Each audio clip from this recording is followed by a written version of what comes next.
इस वीडियो में हम बात करेंगे सेल फेट डिटर्मिनेशन के बारे में। यानी कि जो स्टेम सेल है वो कोई स्पेसिफिक काम नहीं करता है, वो डिफरेंशिएट होता है दूसरे सेल में। तो एक स्टेम सेल से कैसे दूसरा टाइप का सेल बनता है, उसमें एक प्रोसेस होता है स्पेसिफिकेशन। स्पेसिफिकेशन के बाद एक स्टेम सेल बन जाता है कॉमिटेड और स्पेसिफाइड सेल। और ये जो स्पेसिफिकेशन प्रोसेस है ये रिवर्सिबल है।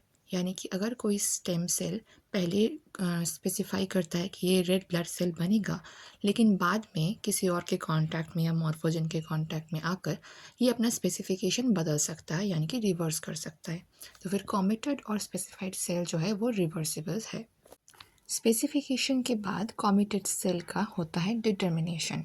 डिटर्मिनेशन एक इरिवर्सिबल प्रोसेस है, यानी कि डिटर्मिनेशन होने के बाद वो फिर वापस अपने प्रीवियस स्टेट में वापस नहीं जा सकता है।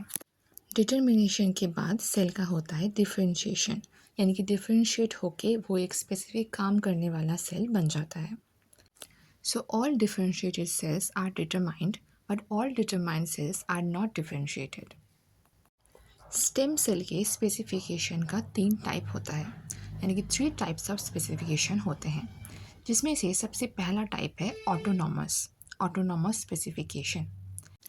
ऑटोनॉमस स्पेसिफिकेशन का मतलब होता है कि जो जाइगोट है उसके साइटोप्लाज्म में कुछ साइटोप्लाज्मिक डिटर्मिनेंट्स प्रेजेंट होंगे।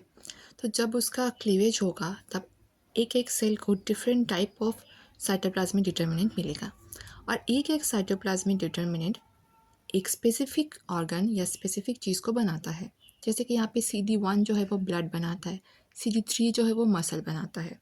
तो अगर कोई साइटोप्लाज्मिक डिटर्मिनेंट वाला सेल डिस्ट्रॉय हो जाए तो वो बन ही नहीं पाएगा, वो ऑर्गन बन ही नहीं पाएगा। अगर CD3 चला जाए तो मसल नहीं बन पाएगा, लाइक दैट।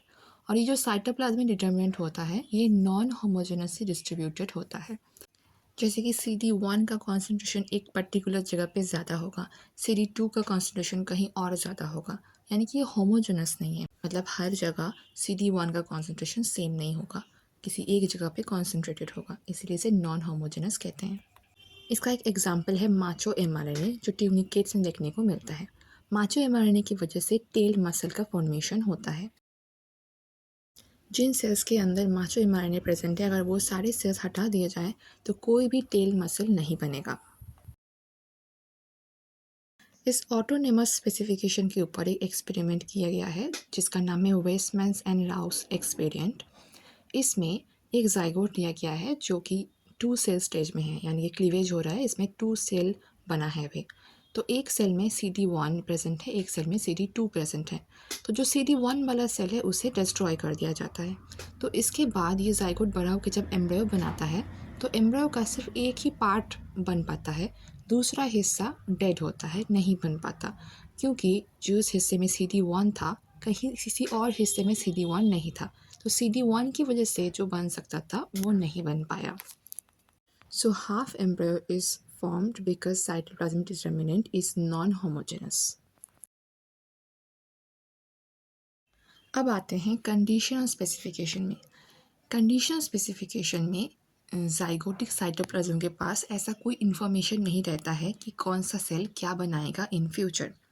तो यहाँ पर सब कुछ डिटरमाइन होता है मॉर्फोजेन के ज़रिए। मॉर्फोजेन एक सिग्नलिंग मॉलिक्यूल है जो सेल टू सेल इंटरैक्ट करता है। यहाँ पर कोई साइटोप्लाज्मिक डिटर्मिनेंट प्रेजेंट नहीं रहता।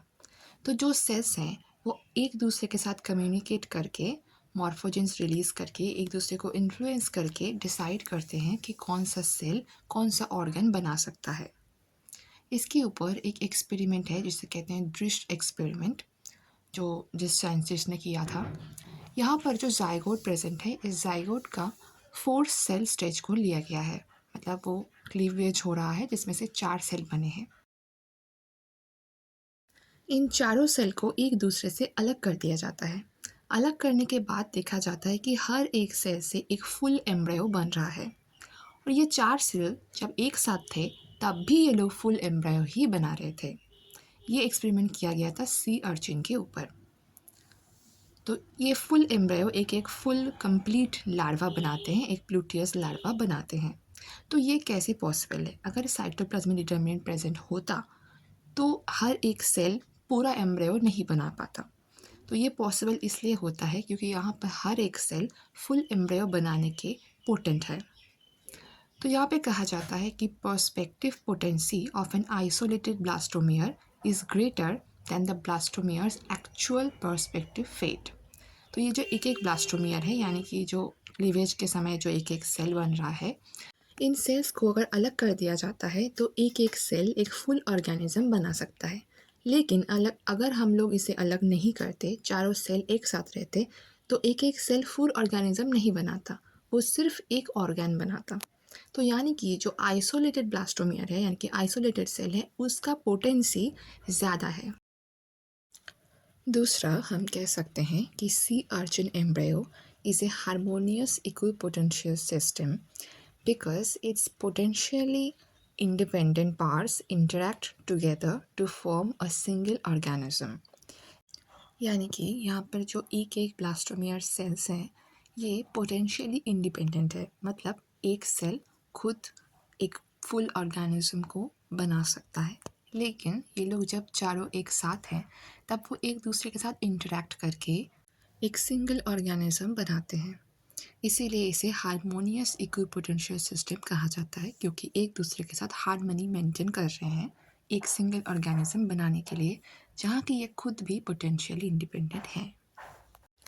थर्ड, हम बोल सकते हैं कि this experiment implies that cell interaction is critical for normal development. Drish concluded that the fate of a nucleus depends solely on its location in the embryo। यानी कि सारे ब्लास्टोमियर्स एक साथ जब एक ऑर्गेनिज्म बना रहे हैं, तब एक दूसरे के साथ इनका इंटरेक्शन होना ज़रूरी है, और इनका लोकेशन डिसाइड करता है कि कौन सा सेल क्या बनाएगा।